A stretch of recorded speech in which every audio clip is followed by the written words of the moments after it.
5大联赛正式开赛，英超卫冕冠军阿森纳出阵，基本上只用了23分钟，比赛就已经拿下。新买的错利斯太厉害了，4000万买这么一个战神，这不等于是将布鲁日队抢劫了吗？看完他踢球，再看埃泽，感觉跟看傻子一样。阿森纳的上半场能踢得如此行云流水，错利斯的出场就是重要原因。这一次卫冕冠军主场3-0击败了时隔25年重返英超的考文垂。开场阿森纳就把升班马压在后场。第15分钟，错利斯在左路反抢了对方范埃维克，卡拉菲奥里随后低平球送到中路，哈弗茨不停球左脚完成终结，1-0。第23分钟，赖斯和厄德高在中路完成配合，错利斯从左侧送出低球，考文垂门将卡尔拉什沃斯没有把球处理干净，萨卡近距离补射得手。下半场第49分钟，阿森纳在右侧再次打出非常典型的厄德高跟萨卡跟本怀特之间连续配合，本怀特倒三角回传，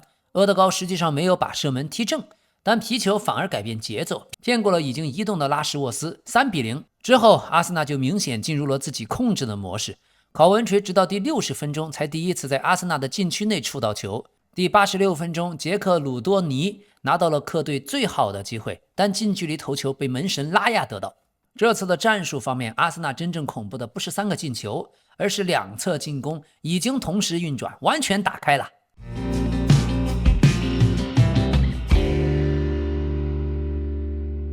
两个队名义上都是4-3-3，但双方对空间的控制完全不是一个量级。阿森纳的右侧仍然是过去最成熟的结构，萨卡拉开宽度，厄德高占据右侧内部空间，本怀特选择套边，赖斯从后方向前冲击。第3个进球几乎就是这套体系的标准示范，厄德高和萨卡之间又重新出现了过去那种连续的短传、移动和换位。上半场结束前，两人甚至连续交换了6-7次传球，然后找到赖斯的射门空间。可以说小队长厄德高重新成为了球队的润滑剂，许多时候他不是直接送最后一传，而是完成制造最后一传的那一次传球。而左路有了错利斯，阿森纳补齐了自己的短板，他给枪手增加了真正的纵向攻击。以前很多球队可以把大量的防守资源向阿森纳右侧倾斜，但错利斯这一场几乎立刻告诉所有的英超对手，阿森纳的左侧不能放啊。错利斯可不是单纯的站在线上等球，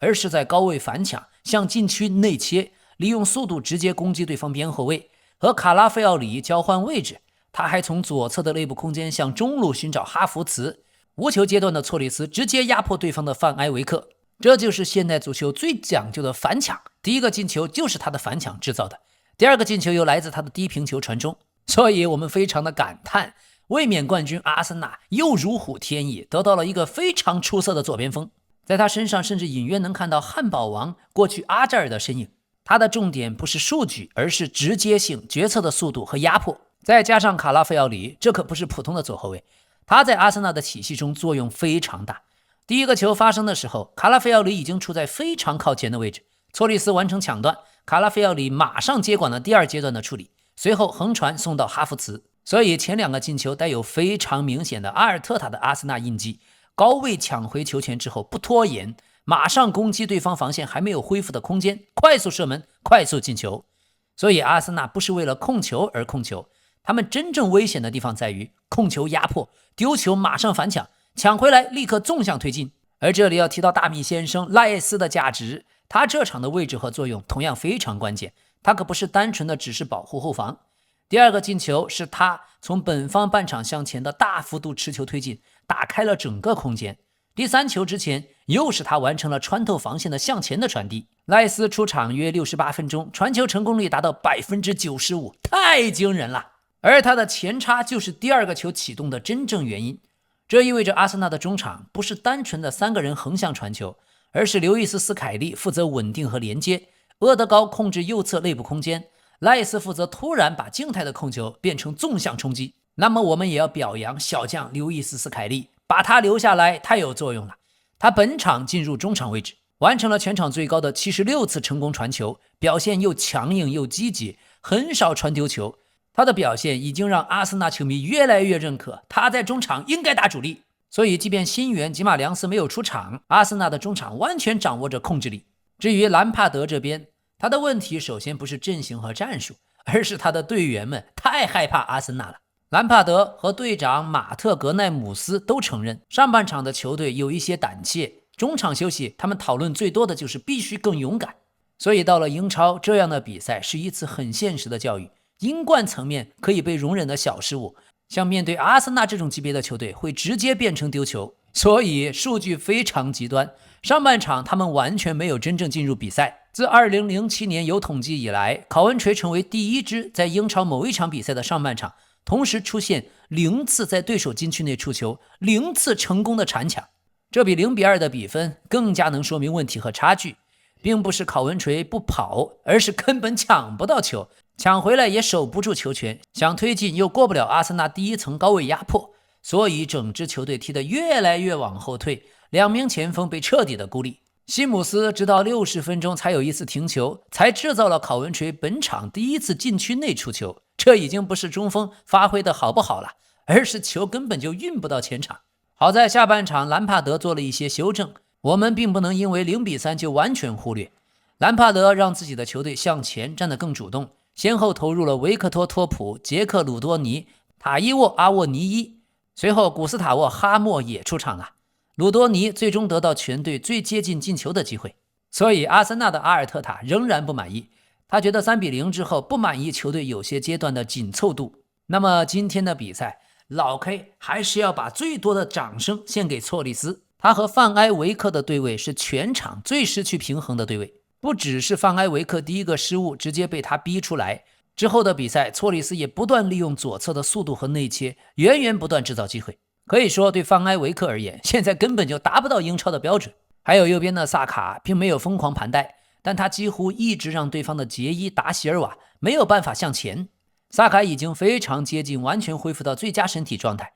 他不断通过右路的小范围配合和定位球战术撕裂了考文垂的防守。第二个进球真正体现的不是技术难度，而是萨卡永远提前出现在第二落点。另外，哈弗茨在中锋位置再次进球，这也是他加盟了英格兰足球之后第一次连续4次俱乐部首发都有进球。所以哈弗茨如果保持健康，他就是阿尔特塔中锋位置上优先选择。泽凯赖什只能整场坐在替补席上。比赛对中立球迷也许有些无聊，但对阿森纳球迷真是看爽了。全场65%的控球率，阿森纳拿到20次射门，射正6次，对方只有4次射门1次射正，角球比8-2，预期进球数 XG 1.80对 0.28， 这是一场真正结构性的压制。比赛还特别有意思的是，一开始2位主教练几乎穿了一模一样的衣服，主教练竟然撞衫了，同样是黑裤，同样是黑色针织上衣，同样是黑鞋白底，这2个人看起来就像参加某一场企业的高尔夫活动一样。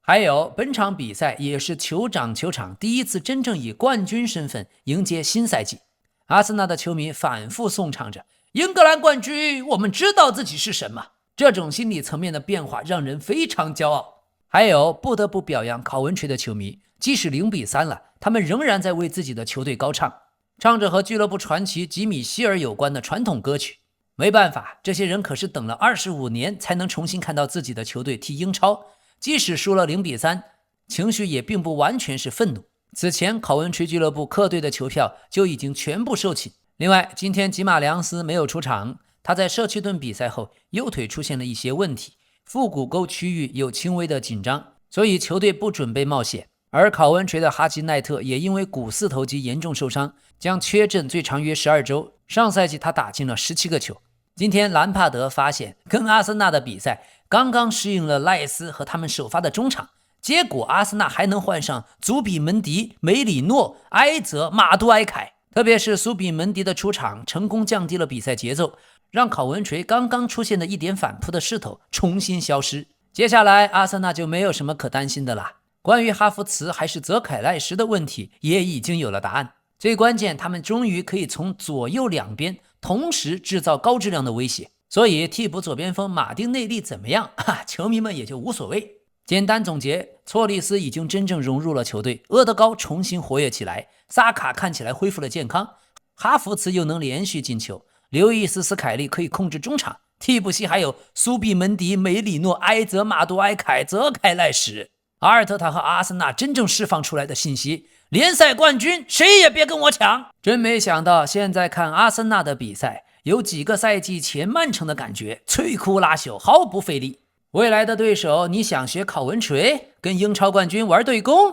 ，26分钟丢2个球，哈哈，兰帕德呀，丢了2个球之后再玩防守反击，哈哈哈哈哈。第二场，咱们看看皇家贝蒂斯主场1-0小胜皇家社会。元神安东尼作用没得说，就是射门有些离谱，高射炮3不沾，错失了绝佳机会。不过除了打飞机有些绵软无力，其他方面都是满分。这一场双方掌握了不同类型的优势。前1个小时，贝蒂斯的比赛强度明显更高，他们的逼抢、2点球争夺，还有夺回球权后的纵向推进更有侵略性。皇家社会则选择更加谨慎的防守结构，首先保证自己中路紧凑，再寻找转换的空间。而真正的比赛分水岭发生在第58分钟到第68分钟，这时候佩莱格里尼换上了伊斯科，皇家社会同时换下久保建英和巴雷内切亚，换上了奥亚萨瓦尔以及18岁的马尔查尔。63分钟，贝蒂斯快速反击，库乔送球，里克尔梅左脚破门。仅仅5分钟后，奥亚萨瓦尔制造了皇家社会的反应，卢卡苏切奇的射门击中门柱，之后皇家社会就主动压出来。第83分钟，奥斯卡松在禁区中路有一次极佳的机会，但是巴列斯完成关键扑救，皇家社会最终遗憾的没能扳平。双方的阵型都是4-2-3-1，但足球逻辑不同。贝蒂斯是压迫，快速夺回球权，迅速攻击线间区域和边路，同时不断尝试通过两翼制造伤害，而打进的制胜球就是靠一次攻防转换带来的。皇家社会呢，先是把篱笆扎紧，把防守做好，但是却牺牲了前60分钟的进攻。另外，他们阵地战的时候创造力不够，球队在控球的阶段频率不够，没有能很好找到空间，出现了许多简单的丢失球权。所以皇家社会前60分钟主要想着断球后直接打对方身后，而一旦贝蒂斯落好了阵地战，那么皇家社会在静态进攻中的办法非常有限。而今天最有意思的是日本球员久保建英，他的比赛内容并不差，首发并且在攻防两端投入都很多。他的积极回撤帮助了阿兰布鲁的防守，同时依靠自己带球制造过一些问题，但最后一脚处理欠缺精度。问题在于皇家社会整体站位偏谨慎，久保建英许多时候必须要回接，然后帮助球队推进，再协防，再试图赶到前场制造威胁。所以结果就是他距离最有威胁的右侧内部空间和禁区越来越远。前60分钟，皇家社会队偏保守的整体设计压缩了久保建英在前场的影响力。而第58分钟的换人，2名技术核心奥亚萨瓦尔和马尔查尔同时登场，确实起到了作用，但就差最后的一步，没有把机会送进球门。今天最关键的对决是阿兰布鲁对里克尔梅，阿兰布鲁几乎整场都限制住了里克尔梅，通过身体对抗和积极的防守，让他很难舒服的发挥。但唯一一次关键性漏防，里克尔梅就打进了决定比赛的1-0。他进球之前整体表现其实不好，许多处理都不成功，但最终里克尔梅赢下了最值钱的那一次对抗。还有只有18岁的马尔查尔迎来了在皇家社会正式的一线队首秀，这个小将很值得关注，主教练对他有相当程度的信任。另外，赛后贝蒂斯球员巴勃罗·加西亚单独绕场向球迷致意，现在他正和英格兰的赫尔城联系在一起，所以这一幕看上去特别像告别。接下来就看他转会这件事情会不会被官方确认。那么对皇家社会而言，他们已经连续18场比赛没有完成零封，上一次零封还是4月4日，但至少这次没有再通过明显的低级失误主动送给对手进球，防守的过程还是有所改善。好，今天法甲马赛队依靠59分钟斯特拉斯堡一张黄牌4-0狂胜，古伊里打进2个进球。这场比赛也是热内西奥正式执教马赛队第一场正式比赛。现在俱乐部财政吃紧，没有办法正常补强，阵容仍然有可能大规模变化。马赛队必须先降低工资总额，才能有条件引援，所以未来1周甚至还有可能有5名球员离开。但过去2个工资高的奥巴梅扬已经走了，去了拉科鲁尼亚，格林伍德也走了，去了费内巴切，3900万欧元。今天的比赛上半场，马赛队虽然压制很明显，但始终没能破门。新加盟斯特拉斯堡的门将菲利普·约根森先后化解了马赛多次机会。真正的分界线发生在下半场，第46分钟，马赛第一次进攻便撕开了防线，安热尔·戈梅斯送出最后一传，古伊里左脚完成终结。随后埃尔穆拉贝特在和赫伊比尔连续对抗后出现报复性动作， VAR 提醒主裁判，第59分钟被直接红牌。再之后，盖拉杜埃在禁区内绊倒了派上 ，VAR 再次介入，古伊里罚进点球，比赛至此已经失去悬念。今天马赛的阵型不是一个固定简单的4-3-3，更像是4-2-3-1，他们的压迫、侵略性和配合做得非常好。从开场就试图把斯特拉斯堡压回到自己的半场，通过前场抢回球权，迅速2次进攻，而不是让对手舒舒服服的在后场慢慢的倒球。特别是阿卜杜利的侵略性十足，给全队树立了标准。上半场的马赛队只缺最后进球那一下，而下半场速度一旦提高，斯特拉斯堡原本勉强维持的防守结构立刻被打穿。特别是派上，他是马赛队真正的破坏对手结构的人，他是爆破手，古伊里是终结者。在格林伍德和奥巴梅扬先后离队之后，古伊里整个夏天都面临一个很现实的问题，他究竟能不能成为马赛真正的进攻核心？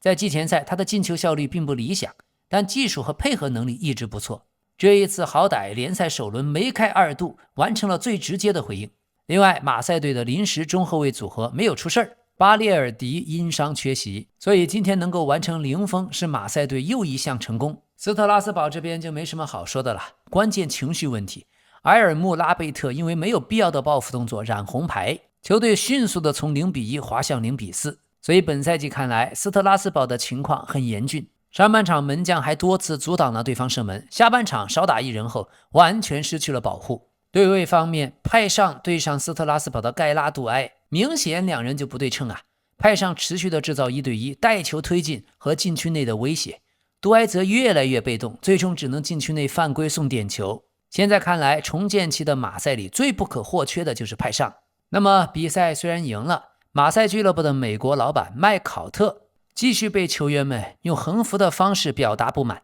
一条横幅反对球场的商业冠名，另一条质问麦考特投入巨额资金却缺少冠军和稳定的成果。但有意思的是，过去马赛几乎每个夏天都会大拆大建，这次却因为没有条件大量引援，首轮反而出现了更多的连续性。许多球员已经是上赛季已有的核心，再加上许多之前因为伤病租借希望重新证明自己的球员，这一批球员更像是一群复仇者，想重新证明自己。所以搞不好这赛季的马赛成绩还值得期待。而主教练热内西奥最满意的不仅是4个球，而是年轻球员登场之后的表现，以及每个进球后全队共同庆祝的画面。他认为这些小细节能够反映一个更衣室的真实状态。所以现在格林伍德走了，奥巴梅扬走了，一群工资不高的球员反而有可能更加团结。今天的转会市场和重大新闻，首先，国际足联对世界杯决赛后的官方处罚结果已经出来了。重罚，帕雷德斯被禁赛10场，莫里纳被禁赛7场，加维和阿尔马达各被禁赛1场。还有因为歧视和种族主义的侮辱，影响比赛秩序和安全，以及非体育性质的示威，阿根廷足协被合计罚款32万1千美元。这些停赛处罚将顺延到相关国家队接下来的比赛中执行。另外，转会市场，曼联终于以总价7000万英镑签下了布莱顿中场巴莱巴。这位22岁的球员立刻会前往曼联接受体检。这次曼联会支付6500万英镑的固定，加上500万英镑的附加条款。巴莱巴已经几次表达过，曼联是他唯一想去的俱乐部。合同中还包含2次转会分成的条款。这下子曼联今年就引进了3名中场，他们接下来将目标会转向左后卫，而且据记者说，在左后卫的引援会爆出出人意料的人选。这次曼联签下巴莱巴，也意味着阿森纳的斯凯利将继续留守。好，另一边，热刺已经签下萨维尼奥，罗马诺已经确认转会费，据说7500万英镑保底，还有1000万英镑的浮动。这其中500万英镑的浮动几乎是确定可以触发的。那么大家都没想到，热刺队居然为萨维尼奥掏了7500万英镑，在德转他的身价只有3500万，还不到一半。而且作为前锋踢了2年英超，一共只有2个进球。但24到25赛季倒是奉献了8个助攻。好吧，接下来就看看德泽尔比手下萨维尼奥能不能真的爆发，如若不然，那可真的是冤大头喽。好，关于阿尔瓦雷斯的消息，马竞已经同意小蜘蛛转会阿森纳，可球员拒绝了。在阿根廷前锋公开表达离队意愿以后，马竞管理层同意就转会展开谈判，但只有一个非常明确的条件，不能去巴萨，只能转会阿森纳。阿森纳一直对他很感兴趣，不过球员本人并不愿意接受这个方案，他依然希望能够加盟巴萨，而巴萨仍然将他视为头号目标。关键就看最后双方会坚持各自立场到什么时候。本来马竞是想小蜘蛛去阿森纳，留给自己寻找替代者的时间已经非常有限。不过阿森纳正好可以解决这个问题，他们的泽凯赖什已经被推荐到多家俱乐部。马竞主教练西蒙尼愿意接受泽凯赖什，所以马竞曾经施压让阿森纳去说服小蜘蛛加盟，但再次遭到球员拒绝。阿森纳仍在等待引进阿尔瓦雷斯的机会。本周五，马竞的 CEO 希尔马林再次表态，在采访中说，我们会帮小蜘蛛，但不允许其他俱乐部和媒体替我们做决定，我们会继续照顾他，让他能够充分发挥潜力，因为我们需要他继续在欧洲顶级球员中竞争。那么关于小蜘蛛，巴塞罗那现在认为马竞主教练西蒙尼在周三比赛中支持马竞球迷对小蜘蛛进行辱骂，这可能会促使球员尽快做出新的回应。当时在记者发布会，记者问西蒙尼，看台上出现了辱骂阿尔瓦雷斯的歌声，你怎么看？西蒙尼则回复道，我非常尊重我们的球迷。哈哈，这所以也是巴塞罗那新的挑拨离间之计。据说阿森纳方面愿意提供8000万欧元，再加上泽凯赖什这样的报价给马竞，而且愿意给小蜘蛛提供2500万欧元的税前年薪，这个薪水是他目前收入的2倍，所以看起来去阿森纳还是很有可能的。好，阿森纳今天已经官宣签下了维拉后卫孔萨，转会费总价5500万英镑，双方将签约4+1年。关于阿森纳，今年夏天他们重心一直放在加强进攻，但俱乐部内部早就认识到需要补充一名中后卫，萨里巴的伤病让他们需求更加明确，需要一名拥有英超的经验，能够直接加入后防线的球员。由于廷贝尔也正在接受腹股沟手术后的康复治疗，所以一名能够胜任右后卫的中后卫被认为是理想之选。阿森纳一开始就看上了孔萨，但估价存在较大差距，于是开始寻找其他选择。他们对市场上的罗梅罗也曾经表现出浓厚的兴趣，不过竞争对手托特纳姆热刺坚持称不会将他出售给同城死敌阿森纳。最后阿尔特塔主教练出面和孔萨进行了积极的交流，进一步增强了孔萨转会的决心，所以郎情妾意，终于有了美满的婚姻。阿尔特塔此前已经从纽卡签下了吉马良斯，现在孔萨又是一位即插即用的球员，能够迅速融入球队，无需过多适应。好的，与此同时，西班牙媒体突然不断炒作巴塞罗那追逐国米队长劳塔罗的消息。按照西班牙6台记者的说法，巴萨已经和劳塔罗达成了个人协议，正准备开出首份报价，但金额不会超过1亿欧元。接下来只需要国际米兰接受巴萨的报价，交易就有望达成。不过意大利那边的知名记者传出最新报道，劳塔罗将留在国米，巴萨没有向国米开出任何报价，也并没有和球员劳塔罗达成任何协议。国米主教练齐沃也说，我会牢牢抱紧劳塔罗的，我相信他会留在这里很长很长时间。所以如果得不到小蜘蛛，巴萨的中锋到底买谁呢？有记者建议可以考虑奥亚萨瓦尔，甚至曼城的马尔穆什。好，与此同时，替补门将利瓦科维奇已经加盟巴塞罗那，罗马诺已经确认转会费200万欧元，此外还有200万的浮动条款。利瓦科维奇将会被租借出去，等到明年施琴斯尼离队以后，他会作为巴萨的替补门将。而关于马尔穆什，热刺队已经和他谈妥了个人条款，转会进入到最后阶段，热刺预计未来几天就能签下，价格大约是5900万英镑，这也正是曼城在2025年1月从法兰克福签下他所支付相同的金额。不过由于法兰克福在马尔穆什的转会中保留了2转分成条款，所以这就解释了为什么热刺在萨维尼奥身上支付了更高的费用。说穿了，这2笔加起来是双签协议。看来德泽尔比正在打造一支势不可挡的新热刺啊！在敲定马尔穆什的转会之后，他们还将继续求购利物浦的加克波，但利物浦主教练伊劳拉说，我们也没有足够多的边锋啊，加克波非常懂球，而且非常聪明。OK， 今年夏天曼城卖人的收入已经将突破4亿欧元，接下来看起来他们会有2笔重磅引援。以老 K 个人的角度看，一朝天子一朝臣，马赫雷斯入主之后也必须进行大的清洗，特别是那些有些激情不足、动力不足的。在瓜迪奥拉最新的纪录片里，我们也看到激情对球员来说至关重要。好，曼城正在跟自己的意中人阿兰进行接触，已经达成口头协议，球员希望转会。接下来曼城和帕尔梅拉斯队的正式谈判已经开启，关于这位22岁边锋的交易正在进行中，他将是取代萨维尼奥的主要人选。曼城正准备提高报价，同时加入和目标挂钩的附加条款。希望这样能够尝试说服帕尔梅拉斯改变立场。帕尔梅拉斯俱乐部呢，不想出售这名青训球员，将在谈判中保持尽可能强硬的态度。阿兰的解约金1亿欧元，目前是球队绝对主力。帕尔梅拉斯不想以低于4000万欧元的价格和其他俱乐部谈判。过去像那不勒斯、纽卡、阿斯顿维拉都对这名攻击型中场有很大的兴趣。他的身高1.74米，2026赛季首发35次，6个进球，5个助攻。好，尤文图斯方面已经官宣和阿图尔达成协议解约。6年前，2020年9月，尤文图斯花费了8060万欧元的巨款从巴塞罗那引进阿图尔，但是在意甲，这位巴西中场始终表现不佳，曾经租借到利物浦、佛罗伦萨、赫罗纳还有格雷米奥。可是过去我们在巴塞罗那很熟悉的阿图尔再也没有能发挥他应有的水平，他的身价已经从巅峰的7000万欧元骤降到400万欧元。搞不懂为什么，但有人说是因为私生活混乱导致水平大幅下滑。好，那么巴萨在还没有买到成熟中锋的情况下，据说拉菲尼亚或者戈登可能会客串9号位。另外，他们还有18岁的埃及前锋小将哈姆扎，但他上赛季后半段只是效力于 U19 梯队。他在季前赛打进4球，展现了出色的禁区嗅觉。这名传统9号位球员已经给主教练弗里克留下了深刻印象，但是想在巴萨成为常规主力，可能还太早了些。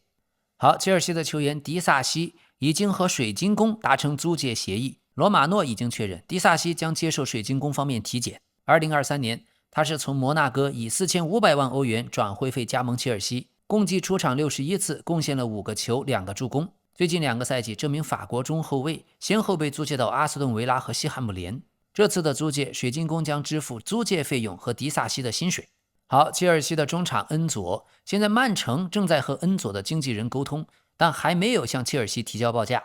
切尔西的要价超过 1.4 亿欧元，且态度强硬。不过主教练阿隆索没有完全排除恩佐离队的可能，曼城仍然没有放弃，希望球员本人能够施加压力，推动转会。好的，阿斯顿维拉方面，沃特金斯可能成为下一个离队的大牌球员，同时门将大马丁内斯已经提出了转会申请。来自沙特的利雅得新乐队对沃特金斯的第4次报价刚刚被维拉拒绝，最新的报价略低于4500万英镑，但这家沙特俱乐部仍然在继续推动。已经30岁的沃特金斯在德转身价2500万欧元。好，阿森纳的热苏斯现在尤文图斯有意思，可能用2000万英镑尝试将他带走。29岁的热苏斯上赛季受到状态影响，只代表阿森纳出战过14场比赛，仅仅打进3球。此外，还有那不勒斯也考虑再补一个前锋，目标包括切尔西的雅克松，还有阿森纳的热苏斯。但首先他们需要先清理自己的锋线。 AC 米兰方面，他们的老板正持续的依靠超级经纪人门德斯，想推进自己的下窗清理工作，以此回笼资金补强阵容。米兰管理层和球员莱奥的团队将在今天进行一次决定性的会面，双方将再次确认和平分手的共同意愿。目前唯一的谈判前提是达成满足 AC 米兰财务上的转会方案。俱乐部为莱奥标价6000万欧元，可以接受小幅溢价，但最低成交底线锁定在5000万欧元，绝不可能继续降价。可市场上只有土耳其的加拉塔萨雷给出了实质性报价，最高出价仅仅4000万，远远没有达到 AC 米兰预期啊。现在米兰方面计划在意甲首轮过后立刻敲定最终的结果，无论如何需要通过出售莱奥完成资金回笼，这才能给主教练阿莫林补强阵容。关于切尔西，他们看上了尤文图斯边锋弗朗西斯科·孔塞桑，目前葡萄牙最著名的经纪人门德斯正在运作这笔交易，同时门德斯即将促成佩德罗内托转会加盟沙特利雅得新月的交易。在这种情况下，蓝军切尔西想引入小孔塞桑补强。好，尤文图斯正在寻找另一名中锋，但实际上球队必须先腾出空间，他们必须先清洗乔纳森·戴维。但最近戴维拒绝了英超赫尔城的报价，这让尤文图斯的计划更加复杂。好，大巴黎方面，他们已经为小将姆巴耶标价7000万欧元，这让许多俱乐部望而却步，尤其是利物浦。利物浦对姆巴耶的估价大约是5000万欧元，而球员也已经和利物浦就个人条款达成一致。现阶段利物浦不准备为他支付7000万。另外，利物浦也在持续跟大巴黎谈巴尔克拉的事儿，未来2天估计不会达成协议，还需要好几天的时间。还有，利物浦想从布莱顿签下杨库巴明特，已经提交了改进后的第2次报价，首次报价5000万英镑，这次是6000万英镑，但同样遭到拒绝。对方的要价达到了7000万英镑。好的，接下来轻松一下。意大利丙级联赛球队拉文纳官方为罗纳尔迪尼奥，也就是我们熟悉的小罗，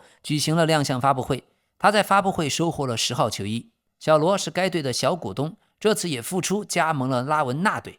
要知道，小罗职业生涯上一次正式比赛是11年前的2015年，退役11年之后，小罗的复出目标是想打进个人职业生涯第300个球。但是老 K 觉得都已经快50岁了，还想在意大利丙级联赛踢球，太难，也只能做做样子。好的，感谢大家的支持，感谢您的点赞和热推，感谢您的订阅。这里是老 K 足球新闻，一个有温度的足球频道，咱们明天再见。